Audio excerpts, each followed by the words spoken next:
বাঙালির ঐতিহ্যবাহী উৎসব নববর্ষ বুধবার 1433 বঙ্গাব্দের নববর্ষকে সামনে রেখে 18 সূর্যমণিনগর বিধানসভা এলাকায় এক বিশাল শুভেচ্ছা বিনিময় ও মিষ্টি বিতরণ কর্মসূচি পালিত হলো। এলাকার বিধায়ক তথা বিধানসভার উপাধ্যক্ষ রামপ্রসাদ পালের ব্যক্তিগত উদ্যোগে এই বিশেষ কর্মসূচি গ্রহণ করা হয়।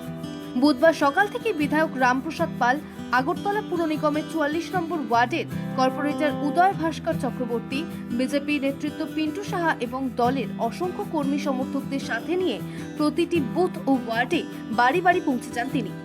এই কর্মসূচির আওতায় এলাকার প্রায় 20,000 পরিবারের হাতে মিষ্টির প্যাকেটের পাশাপাশি শুভেচ্ছা কার্ড তুলে দেন বিধায়কের এই ব্যক্তিগত সান্নিধ্য ও আন্তরিকতায় গোটা সূর্যমণিনগর এলাকা জুড়ে উৎসব মুখর পরিবেশের সৃষ্টি হয়েছে।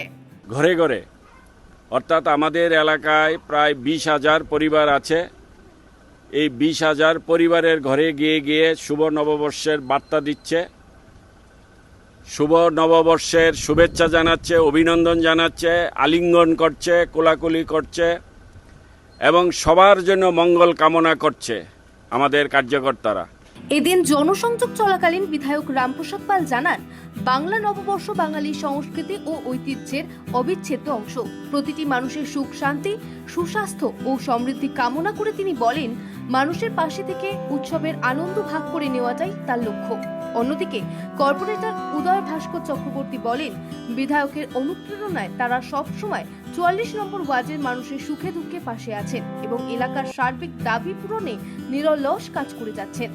নববর্ষের সকালে ঘরের দোরগোড়ায় খোদ বিধায়ককে পেয়ে এবং মিষ্টিমুখ করে স্থানীয় বাসিন্দাদের মধ্যে ব্যাপক উৎসাহ ও উদ্দীপনা লক্ষ্য করা গেছে। বিধায়ক জানান, এই মানবিক ও সামাজিক উদ্যোগটি এলাকায় রাজনৈতিক গণ্ডি ছাড়িয়ে এক মিলন উৎসবে পরিণত হয়েছে। আমার পক্ষ থেকে একটি শুভেচ্ছা বার্তা পত্র সবার হাতে তুলে দিচ্ছে, প্রত্যেকের পরিবারের ঘরে ঘরে। তৎসঙ্গে একটি করে মিষ্টির প্যাকেট সামগ্রী সবার ঘরে ঘরে দিচ্ছে। ত্রিপুরা থেকে দেবাশিস বোসের রিপোর্ট, সিএন ত্রিপুরা।